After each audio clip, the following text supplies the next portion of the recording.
আমার প্রিয় প্রার্থী ঘাটালের দেব, ও কিন্তু এবারে দাঁড়াতে চাইছিল না, বলছিল দিদি আমার কাজের অনেক প্রেশার আছে। আমি বললাম যা ইচ্ছে তোমার কাজের প্রেশারটা, তোমাকে আমি সারা বছর ডিস্টার্ব করবো না, কিন্তু ঘাটালের মানুষ চায় তুমি ঘাটাল থেকে দাঁড়াবে। কিছুক্ষণ আগে আমি জিজ্ঞেস করছিলাম দেবের বিরুদ্ধে লড়ছেটা কে, কে আপনারা জানেন? দেবের বিরুদ্ধে কে লড়ছে?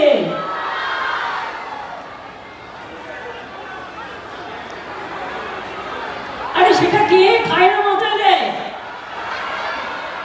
আমি জানি না, খায় না মাথায় দেয়, আমি নাম শুনিনি কে ওর বিরুদ্ধে লড়ছে। দাসপুর, কেশপুর, পিংলা, দেবরা, সবন থেকে শুরু করে যারা এখানে আছেন মনে রাখবেন আপনারা পাশাপাশি অঞ্চলের সবাই, আমরা একটা ইকোনমিক করিডোর করছি। সেটা ডানকুনি থেকে হয়ে হলদিয়া যাবে, মিদনাপুরটা পুরো হয়ে তারপরে রঘুনাথপুর যাবে, রঘুনাথপুর হয়ে হলদিয়া যাবে, অর্থাৎ সারা রাস্তায় দুপাশে ইন্ডাস্ট্রি তৈরি হবে। খড়গপুর, বিদ্যাসাগর পার কত ইন্ডাস্ট্রি তৈরি হয়েছে, প্রচুর তৈরি হয়েছে, আরো আরো আরো হবে। আর এখন যারা স্বাধীনতা আন্দোলনে ছিল না, বাংলাকে ভালোবাসে না, দেশকে ভালোবাসে না, কয়েকটা চোর জুয়োর কয়েকটা চোর জুয়োর মিলে দেশ চালাচ্ছে, দেশকে বিক্রি করে দিচ্ছে, জাতিকে বিক্রি করে দিচ্ছে, ধর্মকে বিক্রি করে দিচ্ছে, বর্ণকে বিক্রি করে দিচ্ছে, মা বোনদের অসম্মান করছে। মা বোনেরা দেখলেন তো, আমি বেশি বলবো না কারণ দেব অনেকটা ভালো বলেছে। আমরা যেটা বলি কথা রাখি, আর মোদিরা যেটা বলে ওদের গ্যারেন্টি হচ্ছে 420, নো গ্যারেন্টি 420, গ্যারেন্টি 420। চাকরি, মানুষ খেকো বাঘের নাম শুনেছেন, চাকরি খেকো বাঘের নাম শুনেছেন? বিজেপি হচ্ছে চাকরি খেকো বাঘ, সবার চাকরি খেয়ে নিচ্ছে। আর এরা লজ্জা করে না? এক একটা ছেলে মেয়ে কত কষ্ট করে একটা চাকরি জোগাড় করে, তার চাকরি খেয়ে নিচ্ছ। তোমার ঘরের ছেলে মেয়ে চাকরি চলে গেলে তুমি আজকে কি করবে? তোমাদের তো প্রয়োজন নেই। বিজেপি করলেই এই দেখছেন আমার একটা ডায়াস, এটা হয়ে যাবে বিজেপি ভাত পাওয়া ওয়াশিং মেশিন। চোর ডাকাত বজ্জাত মাফিয়া সব ঢুকে যাবে এটার মধ্যে। আর নিজেরা বড় চোর বলে বলছে 100 দিনের টাকা কেন দাওনি বাবু? বলছে তৃণমূল চুরি করেছে। পরে তো তুমি বাকাবাড়ি কেন করে দাওনি বাবু? বলছে তৃণমূল চুরি করেছে। আমি বললাম একটা প্রমাণ দেখাও বাবু, কোনো প্রমাণ নেই। কেন? মোদিকে ক্ষমতায় আনা আর যাবে না।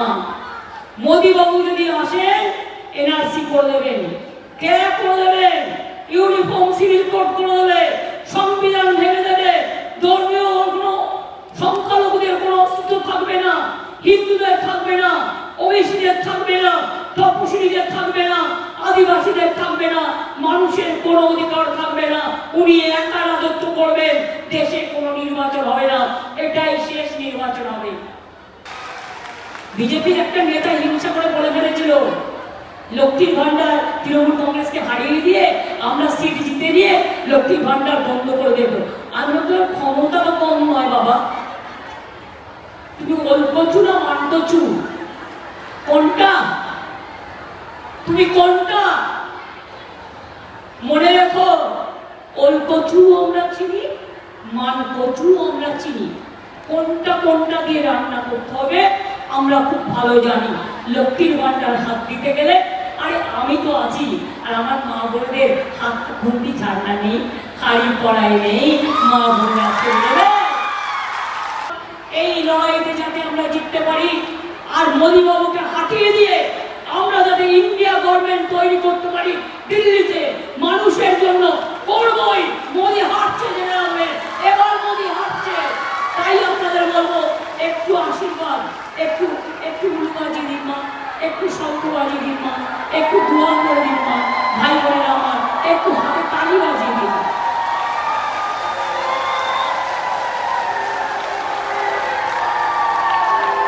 আপনাদের এই আশীর্বাদ নিয়েই আমি অনেক দূর চলবো।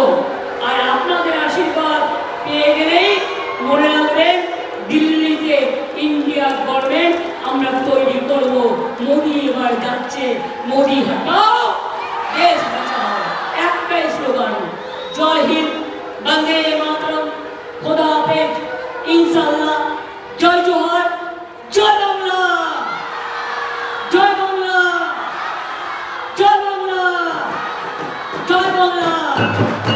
4 মিনিট টাইম দেবো আপনাদের সমস্ত কিছুতে যারা পারবেন হাতে হাত মিলিয়ে পায়ে পা মিলিয়ে ওদের সঙ্গে করবেন।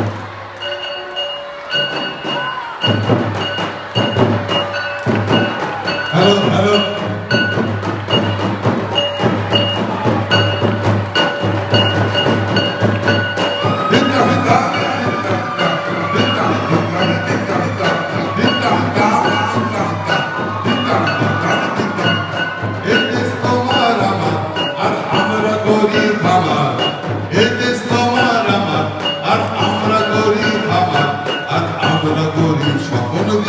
সোনার কামনায় আয় রে আয় লগন বয়ে যায় বেগুল গুল করে চাঁদের সীমানায় পারুল গোলাকে চম্পা ছুটে আয় গোলদিরা সহাকে কোমর বেঁধে আয় দিন কান কাক দিন কান কাক দিন কান কাক দিন কান কাক দিন কান কাক দিন কান কাক দিন কান কাক দিন কান কাক আমি কাপা এই দিন বাহাগাড়া করলি আমি কাপা এই দিন বাহাগাড়া করলি এই দেশ তোমার আমার আর আমরা করি খামার এই দেশ তোমার আমার আর আমরা করি খামার আর আমরা করি সকল দিন সোনার কামনায় আয় রে হাতালো 1 2 3 4 আয় রে আয় লগন বয়ে যায় বেগুল গুল করে চাঁদের সীমানায় পারুল বন ডাকে চম্পা ছুটে পায় গোলদিরা সহাকে কোমর বেঁধে আয় দিন কান কাক দিন কান কাক দিন কান কাক দিন কান কাক দিন কান কাক দিন কান কাক দিন কান কাক দিন কান কাক আমি কাপা এই দিন